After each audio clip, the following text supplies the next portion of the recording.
j'écris assez rapidement et généralement je m'inspire de ce que je peux regarder au moment donné où je l'écris en fait. C'est-à-dire que j'étais en train d'écouter surtout des albums un peu plus pop, ce genre de choses, et ça m'a beaucoup inspiré justement pour certaines chansons de L'Île au Trésor qui ont ces connotations un peu plus jeunes, un peu plus Disney.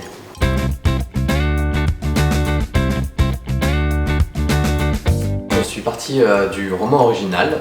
J'ai demandé à Shai de me laisser quelques temps tout seul. J'ai pris des notes, j'ai travaillé sous forme de post-it, c'est-à-dire que dans le mur de ma chambre, dans mon bureau exactement, j'ai mis toutes les idées que j'avais et j'en ai fait tout un tableau avec le déroulé des scènes, ce qui se passait dans chaque scène, où est-ce que j'envisageais des chansons.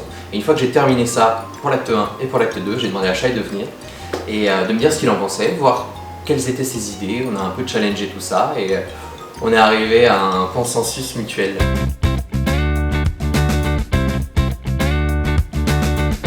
Le fait que Jim et Lisa, qui sont les rôles principaux, sont des jeunes gens d'environ 16-17 ans. Du coup, je pense que les enfants peuvent se projeter dans ces personnages-là. Et il y a tout un parcours initiatique qui est vécu par ces deux personnages. Beaucoup d'héroïsme, beaucoup de combats, de KPDP, mais aussi de l'amour.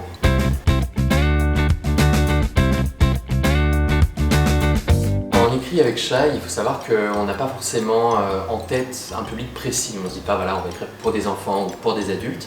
On écrit ce que nous on aimerait voir sur scène. Donc je pense que ce qui va plaire aux enfants va également plaire aux adultes, en tout cas je l'espère. Et ouais, je pense que tout peut plaire à tout le monde à partir du moment où on garde l'esprit ouvert.